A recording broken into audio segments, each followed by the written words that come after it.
Assalamualaikum warahmatullahi wabarakatuh. Jumpa lagi dengan saya di pertemuan atau pengenalan cloud computing.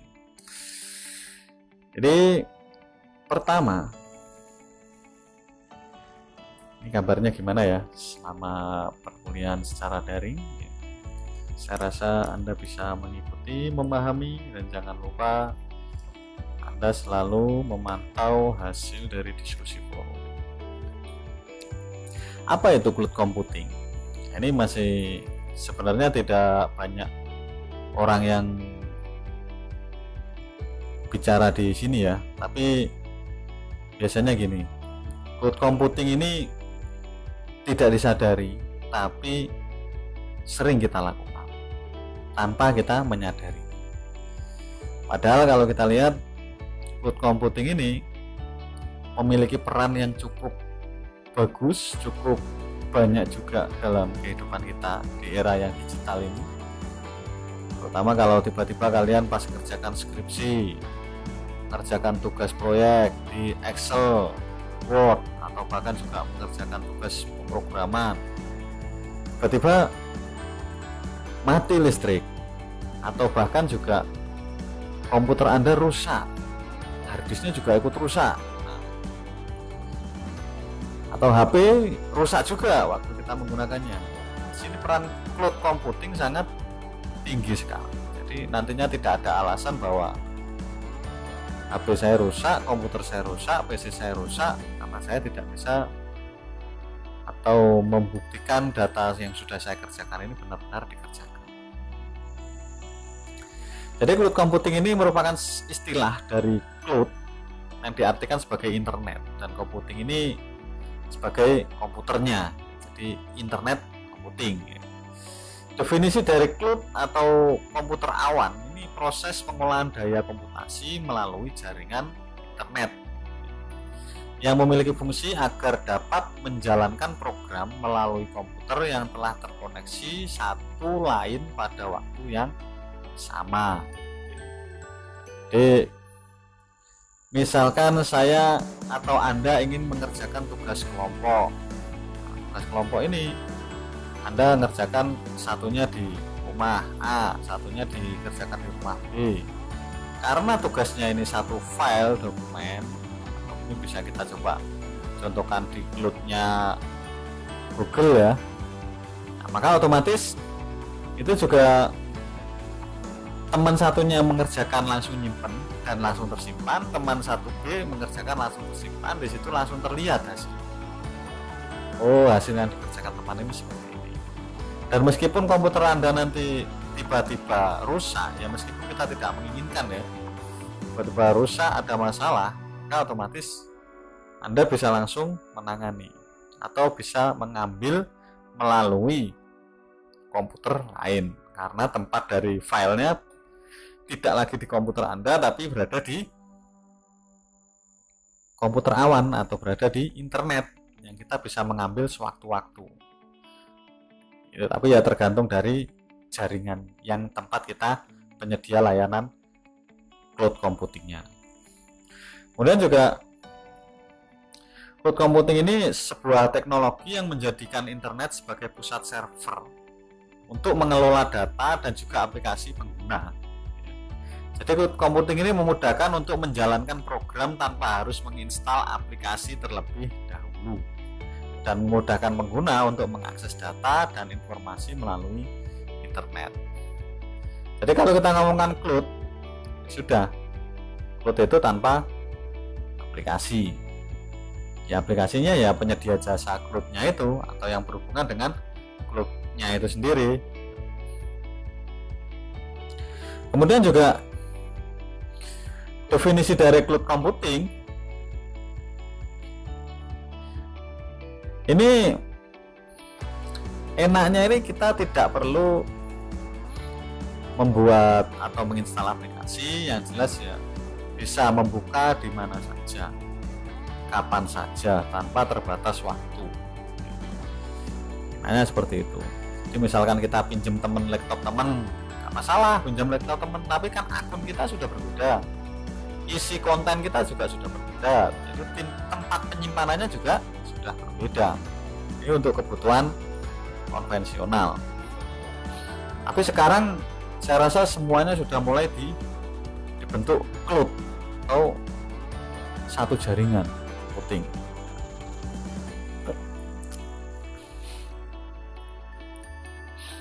Cara kerja cloud computing atau di work systemnya. Jadi teknologi cloud computing ini menjadikan internet sebagai pusat server. Jadi internetnya itu sebagai pusat server dalam mengelola data. Sistem ini memudahkan untuk pengguna login ke internet agar mendapat akses untuk menjalankan program atau aplikasi tanpa harus menginstal aplikasi tersebut. Jadi dia itu membuat mengakses tanpa menginstal aplikasi tersebut. Ya contohnya kayak tadi di Word Cloud. Nah, itu juga kita masuk di Google Drive-nya pun kita juga bisa membuka di Word-nya. Karena ada pihak ketiga atau pihak vendor yang tersambung dengan Google Drive. Karena tidak perlu melakukan instalasi pada aplikasi, maka untuk media penyimpanan data dari pengguna ini juga disimpan secara virtual sehingga tidak akan terbebani dengan pengguna memori yang ada di komputer. Perintah-perintah yang digunakan oleh pengguna tadi selanjutnya akan dilanjutkan ke server aplikasi. Ya, bisa dipahami ya. Kemudian juga cara kerjanya, kalau kita lihat ini setelah perintah diterima oleh server atau aplikasi, di perintahnya diterima server nih aplikasi, maka data tadi akan diproses yang akhirnya pengguna akan menerima halaman yang telah diperbarui sesuai dengan perintah yang telah diberikan sebelumnya. Ini contoh dari Google Cloud-nya, ini ada Google Drive, ada Yahoo Cloud. Yahoo Cloud ini kalau nggak salah dia terhubungnya dengan Dropbox ini ya. Kemudian juga ada sekarang Adobe Document Cloud. Jadi Adobe ini juga sudah membuat cloud juga gitu. Terus semakin banyak sekarang yang di-cloud-kan. Ini salah satu contohnya saja. Jadi perintah yang diberikan dalam penggunaan aplikasi tersebut akan langsung terintegrasi secara langsung dengan sistem cloud computing yang ada di komputer. Jadi pengguna hanya memerlukan jaringan internet agar dapat menjalankan aplikasi tersebut tanpa perlu melakukan instalasi. Jadi sebenarnya sekarang ini sudah sangat dimudahkan kita dengan adanya internet, apalagi dengan kecepatan sudah 4G. Bahkan 5G juga sudah ada, hanya saja di Indonesia masih belum atau sedikit yang mensupport adanya 4G, 5G. Jadi nantinya kalau kita sudah support 5G juga pasti lebih enak lagi, lebih lancar lagi dalam melakukan aktivitas maupun kegiatan. Kendala kita sebenarnya kan cuma satu, internet di jaringan yang agak jauh dari pemukiman. Nah, ini sebenarnya bisa dijadikan Anda peneliti juga melakukan penelitian. Apa internet di jaringan Anda ini lemot? Bagaimana cara meningkatkan internet? Ini juga perlu dipertimbangkan. Karena memang ketika jaringan sudah bagus, internet bagus, maka otomatis kita bekerja, kita belajar, kuliah, nampung banyak ilmu, ini akan sangat mudah sekali. Mengerjakan tugas ini sangat mudah sekali. Cukup dengan satu file nanti juga bisa selesai. Sama halnya dengan di e-learning ini ya. E-learning ini bahkan kita bisa menyiapkan forum, kita juga bisa berinteraksi di situ. Harusnya memang bisa dimanfaatkan sebaik-baiknya. Kemudian Google Drive ini adalah penyimpanan awan milik Google yang diluncurkan pada April 2012. Ini cukup lama ya.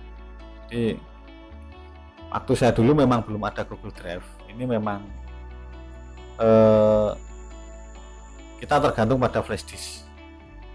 Mau kemana-mana pinjam flash disknya.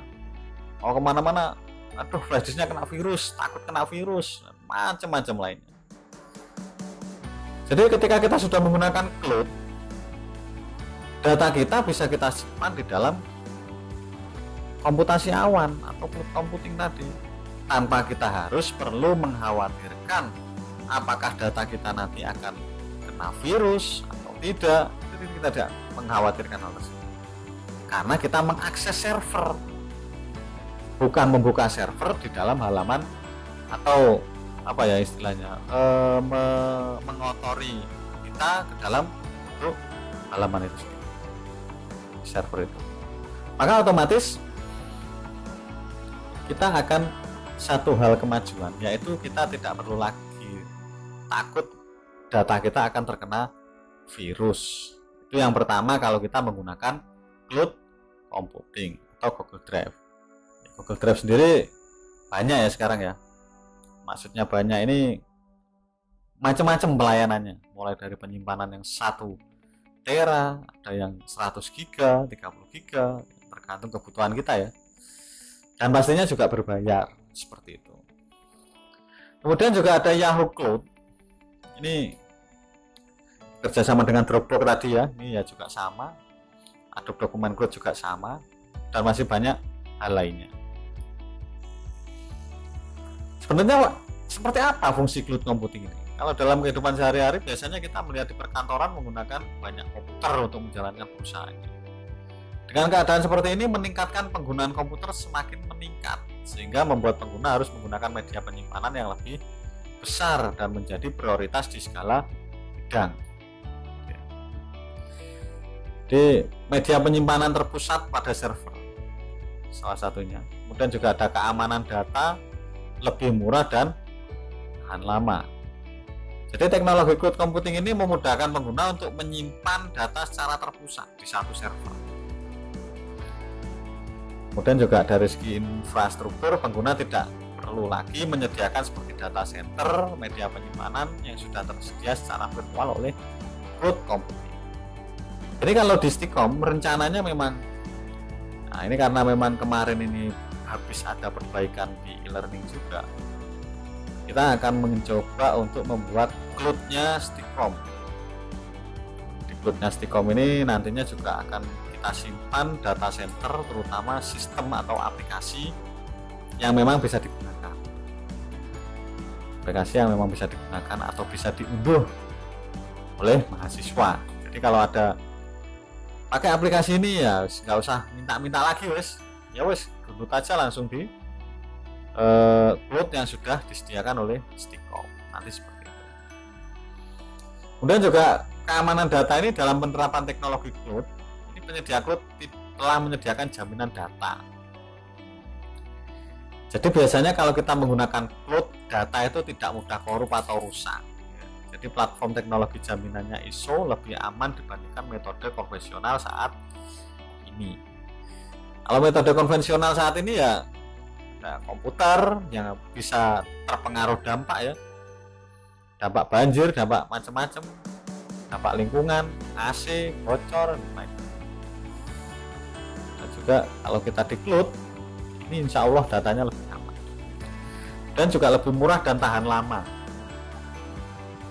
Ini kalau kita melihat cloud computing ini tidak memerlukan media penyimpanan storage pada hard disk eksternal karena sudah ada media penyimpanan terpusat pada server. Jadi sudah ada server besar dengan kapasitas yang besar di mana itu adalah tempat untuk menyimpan data Anda. Gitu ya.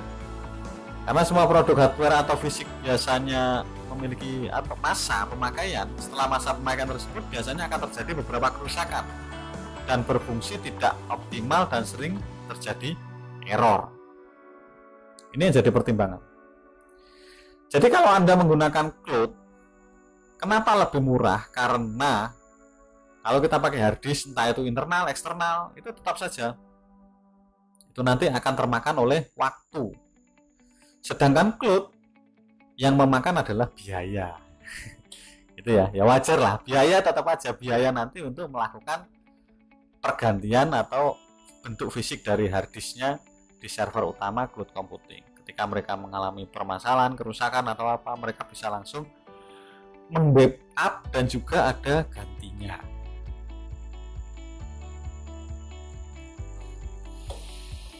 Bisa dipahami ya.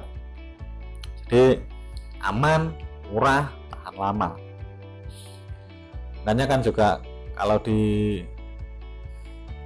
beberapa situs penyedia layanan jasa itu ya, ada yang minta buatkan 10 akun Google Drive. Tujuannya mereka ya itu tadi, menyimpan data. Kalau satu nomor itu bisa menyimpan atau mendapatkan 15 giga, 10 nomor sudah mendapatkan 150 giga. Tenang sudah ya. Kemudian juga model cloud computing, kalau kita lihat ini ada private cloud, ada community cloud,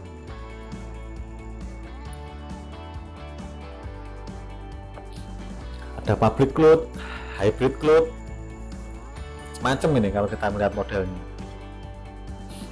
Di private cloud ini, pengguna dari teknologi cloud ini hanya digunakan oleh satu organisasi. Jadi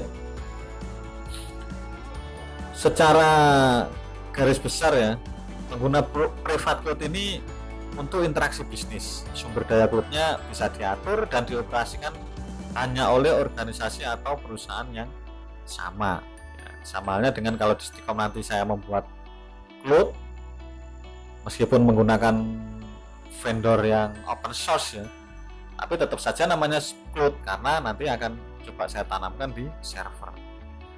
Kemudian kalau kita menggunakan community cloud atau model community cloud, ini untuk penggunaan bagi komunitas, institusi atau organisasi. Contoh perusahaan yang menggunakan cloud computing adalah perusahaan bisnis yang mempunyai tujuan bersama dan masing-masing perusahaan serta dapat meminimalisir biaya. Ini kalau kita lihat ini komunitas ya. Misalkan komunitasnya celele atau komunitasnya minuman tuk-tuk tea. Ya bukan tuk-tuk tea ya, itu merek ya berarti ya. Komunitas minuman lah gitu ya. Ada tuk-tuk tea, ada apa lagi tuh? Java Coffee gitu ya. Kontang-lantung. Nah, itu jika mereka bergabung, bisa saja mereka membuat suatu cloud, meminimalisir biaya penyimpanan, entah yang disimpan itu nanti hasil penjualan, transaksi atau hal lainnya. Yang jelas tujuan mereka adalah satu, meminimalisir biaya. Jadi gotongan lah istilahnya, patungan untuk gotongan untuk penggunaan cloudnya. Kemudian kalau kita lihat di public cloud, ini layanan yang menggunakan model public. Ini hampir semua orang pakai ini. Tanpa kita menyadari ini kita pakai ini. Dan biasanya teknologi ini gratis, nggak pakai biaya. Namun juga kalau kita mengeluarkan sedikit kocek ya atau biaya, maka otomatis kita akan mendapatkan pelayanan tertentu. Pelayanan tertentu dan keuntungan tertentu dari adanya cloud itu sendiri. Untuk contoh layanan publik, contoh layanannya ini ya ada Twitter, Instagram, Facebook. Instagram ini cloud. Cloud kenapa disebut cloud? Karena dia menyimpan gambar maupun video-video pendek. Facebook juga sama, kalau Facebook lebih ke bentuk data, informasi, bukan hanya gambar ya, informasi, data dan lain hal. Kalau YouTube ya dikhususkan untuk video-video lah ya. Juga dan banyak lagi sosial media lainnya. Ada Gmail, Yahoo, Hotmail, macam-macam. Ini publik, bisa dilakukan gratis. Kemudian juga kalau kita memiliki hybrid cloud, ini gabungan dari layanan privat dan public cloud, sehingga hanya institusi tertentu yang dapat menggunakan atau mengaplikasikan layanan tersebut. Interaksinya ya B2B, business to business atau business to consumer. Jadi digunakan pada komputasi terikat bersama, tetapi dengan cloud yang bebas. Ini saya rasa nanti Anda juga bisa mencontohkan juga, atau mungkin Anda sudah masuk di dalam hybrid cloud, itu jenis hybrid cloud ya.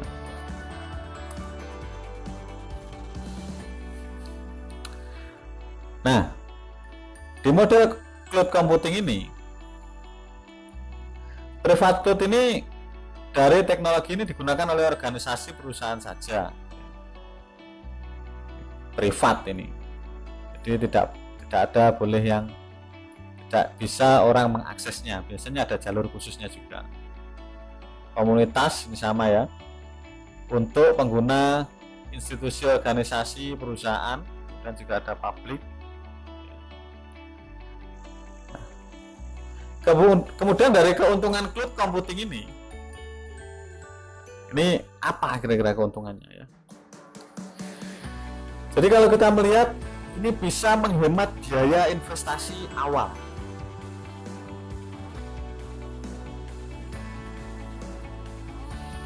Untuk pembelian sumber daya atau cost efficiency. Dapat menghemat waktu pengadaan barang sehingga perusahaan bisa langsung fokus ke profit dan berkembang dengan cepat bisnis fokus. Kemudian juga membuat operasional dan manajemen lebih mudah karena sistem pribadi atau perusahaan yang tersambung dalam satu grup dapat dimonitor dan diatur dengan mudah atau performance.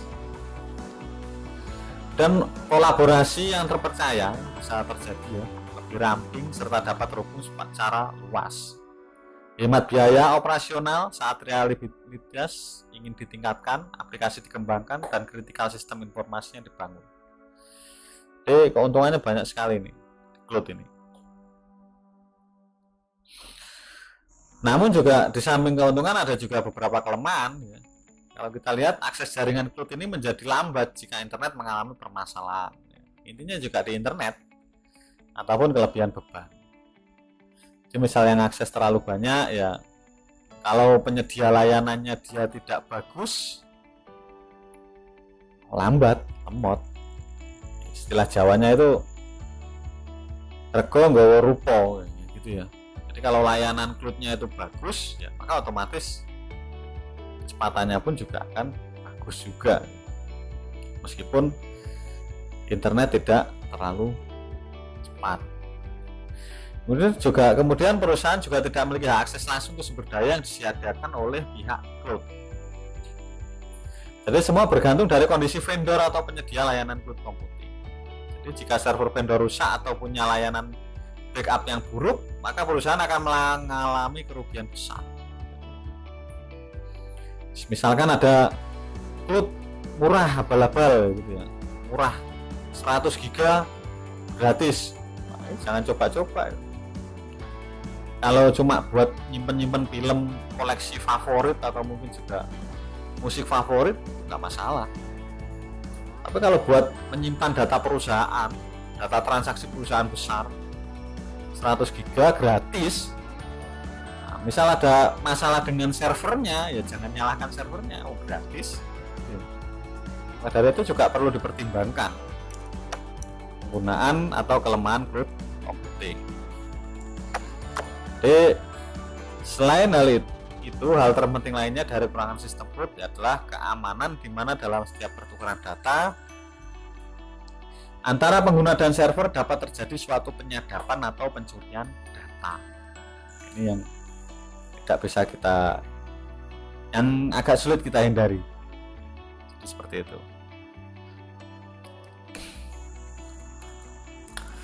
Setelah kita membicarakan cloud computing, saya coba ingin Anda mencoba mengubah pola pikir Anda atau mindset Anda menjadi entrepreneur.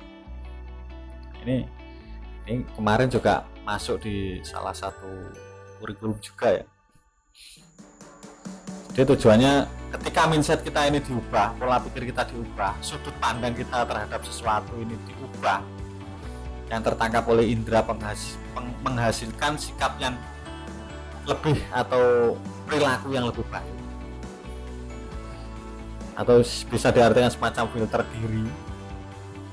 Jadi pola pikir manusia ini bisa diubah dari pola pikir negatif ke positif, dari seorang pecundang ke pemenang, pekerja menjadi wirausaha, pemalas menjadi seorang yang giat. Tidak mudah bagi Anda untuk mendengarkan, apalagi mendengarkan ocehan saya. Ini kenapa tidak mudah ya? Karena memang dari awalnya juga manusia itu lebih suka berbicara berbanding terbalik dengan seseorang yang lebih suka mendengarkan. Maka dari itu ini pola pikir kita harus diubah, cara belajar kita harus diubah. Jadi kalau selama ini kita menggunakan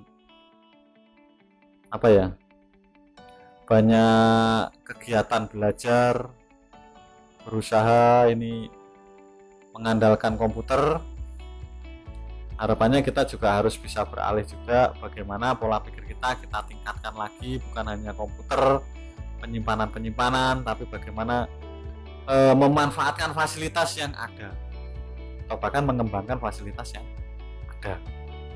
Bisa jadi kita gunakan cloud atau kita membuat cloud-nya juga. Nah, di server-server yang mungkin banyak open source juga seperti cloud computing yang bisa kita gunakan. Itu ya. Jadi ketika Anda nanti itu menjadi seorang wirausaha, harapannya Anda itu menjadi seorang wirausaha. Ini sulit berkembang jika tidak memiliki mindset kreatif dan inovatif dalam diri. Kreatif inovatif ini sangat dibutuhkan supaya seseorang ini bisa mengembangkan usahanya lebih sukses, belajarnya lebih sukses, belajarnya lebih terkendala, apalagi terkait dengan COVID-19.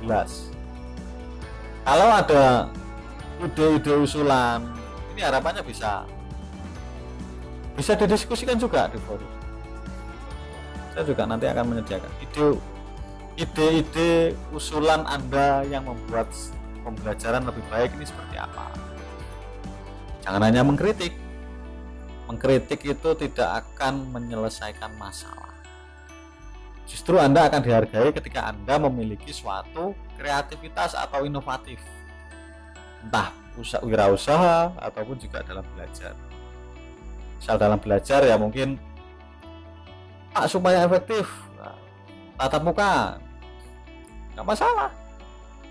Tatap muka pun pakai Zoom juga sama sebenarnya. Tatap muka ada orangnya, ada iterasi dua arah. Tapi apakah itu efektif? Belum tentu juga sebenarnya. Karena ketika kita tatap muka, apalagi mata kuliahnya materi, mendengarkan lagi ya, jam-jam segini pasti sayup. Akhirnya bisa-bisa juga ada yang terlelap juga ini. Ini perlu disikapi bagaimana mencari solusi hal-hal tersebut. Kalau pakai Zoom, bagaimana supaya lebih mudah ya? Bisa jadi Anda pakai Zoom-nya di HP atau komputer. Nah, mungkin juga bisa di HP juga, lari ke tepi-tepi sungai, tepi-tepi persawahan. Kenapa seperti itu? Supaya mencari suasana yang berbeda, suasana yang membuat mindset kita bisa lebih fokus terhadap materi atau pelajaran yang sedang Anda lihat maupun dengarkan. Itu juga berpengaruh juga ya. Sama cuma nantinya di rumah buka video ini juga sambil nonton, kemudian juga rebahan ya, istilahnya sekarang ada istilah baru, kaum rebahan ya. Sambil nonton video, sambil kuliah, rebahan, tertidur. Ada yang mungkin pakai Zoom, meskipun pakai Zoom videonya dimatikan, ya hadiahnya wes nyampe mana-mana ya. Absennya wajah dimunculkan saat dia bangun atau belum atau sudah selesai. Bisa jadi seperti itu. Itu juga masalah-masalah bagaimana mengolah mindset kita, bagaimana supaya kita juga memiliki tanggung jawab terhadap pelajaran yang sedang kita ampu. Gitu ya. Harapannya adalah Anda bisa merubah pola pikir Anda.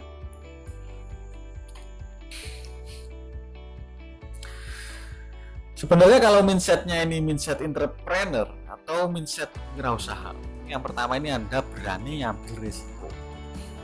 Oke. Risiko ini bukan risiko yang membabi buta. Sudah tahu Anda manusia, tapi Anda berani mengambil risiko untuk terbang menggunakan dua tangan juga. Suatu hal yang agak mustahil juga tanpa peralatan.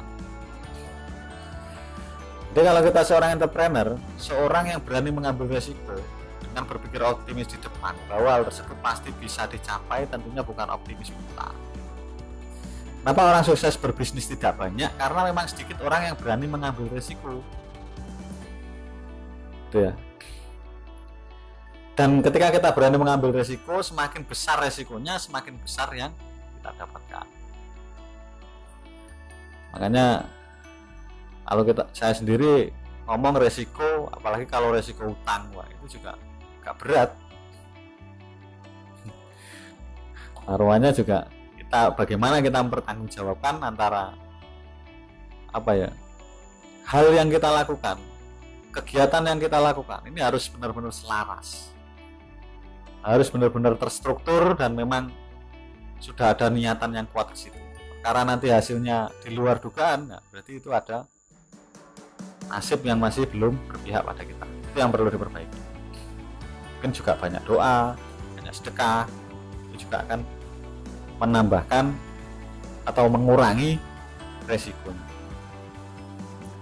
Dan mencari peluang baru. Jadi entrepreneur dengan demikian tidak duduk manis, pasrah. Salah satunya juga growth ini juga bisa menjadi peluang baru atau bisnis baru sebenarnya.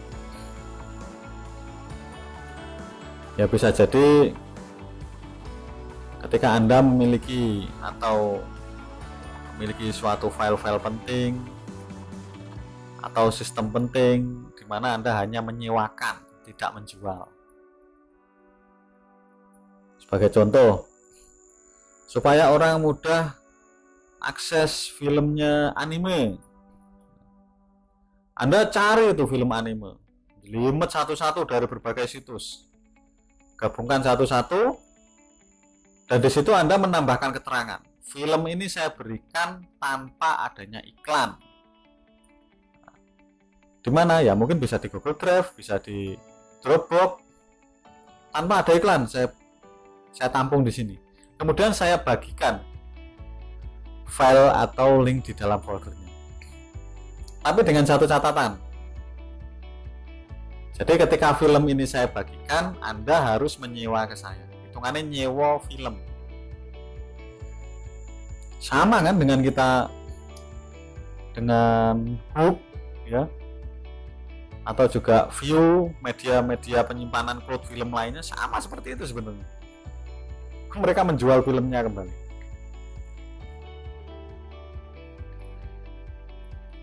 Nggak ada iklan itu. Nah, biasanya filmnya yang terpilih, yang dipilih memang.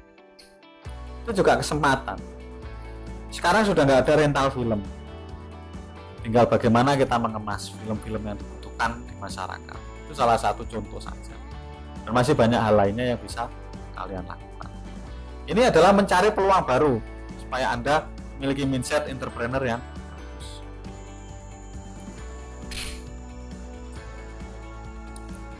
Kemudian juga action oriented salah satunya.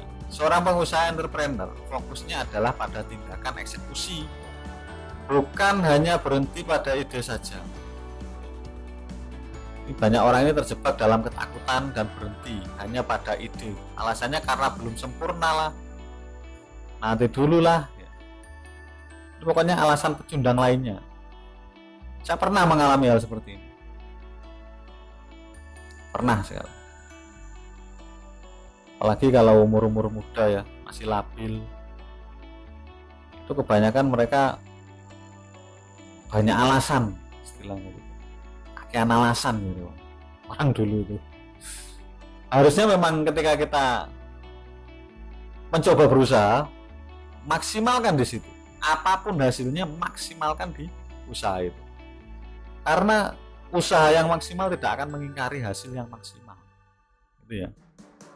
Dia tidak akan mengingkari. Semakin besar usaha, insya Allah hasil semakin besar. Dan juga belajar terus-menerus. Jangan takut untuk atau jangan bosan untuk belajar. Apalagi belajar dari seorang entrepreneur. Jadi belajar upgrade isi kepala, karena mereka sadar investasi itu leher ke atas ya, bukan otot. Kalau Anda petinju, mungkin investasinya adalah Anda berlatih tinju. Kalau pengusaha, Anda ingin jadi orang yang mapan ya, investasi di leher ke atas, otaknya dipakai. Dan juga visi adalah tujuan dan cita-cita setiap perusahaan. Semakin besar visi yang dimiliki, semakin besar pula tantangan yang akan dihadapi. Ini visi misinya. Salah ketik tadi. Dari sini Anda membutuhkan strategi yang matang sebagai persiapan Anda menghadapi tantangan yang mungkin terjadi ke depan. Visi, tujuan, cita-cita. Ini secara tidak sadar ini sebenarnya kalau Anda membicarakan atau mencoba terbuka terhadap alam, alam juga akan merespon baik pada diri kita. Maka dari itu mindset kita adalah terus berpikir positif. Bisa.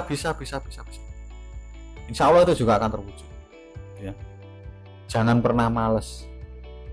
Apalagi kalau kita belajar tentang hal-hal yang berbau informasi-informasi yang memang dari hati kita kurang menarik, kurang tertarik, itu juga kurang bagus juga. Kemudian kita lanjut di diskusi forum. Ini berdasarkan referensi yang sudah Anda dapat tadi. Ini saya ingin Anda mencoba mendiskusikan. Ini jenis cloud computing apa saja yang sudah Anda gunakan selama ini. Mungkin Anda bisa menyebutkan ID akun cloud Anda. Kemudian coba berikan contoh jenis cloud hybrid. Dan dari contoh yang Anda sebutkan, apakah Anda sudah pernah atau mengikuti atau menggunakan pelayanan dari cloud hybrid tersebut? Ya. Saya tunggu di diskusi forum. Jangan lupa ya, meskipun kita masa pandemi, tetap semangat. Kita akan bertemu lagi di Zoom pastinya, dan pasti bukan saya yang bicara. Saya ingin Anda yang bicara. Saya ingin tahu sejauh mana Anda mencoba mengimplementasikan suatu hal, keilmuan yang sudah diberikan terhadap referensi. Terima kasih atas waktunya. Jangan lupa selalu belajar, berpikir positif, coba berpikiran keras untuk mencari ide peluang baru. Semoga kita semua bisa menjadi orang yang berguna bagi nusa maupun bangsa. Terima kasih untuk waktunya. Maaf kalau ada tutur kata. Saya tutup. Assalamualaikum warahmatullahi wabarakatuh.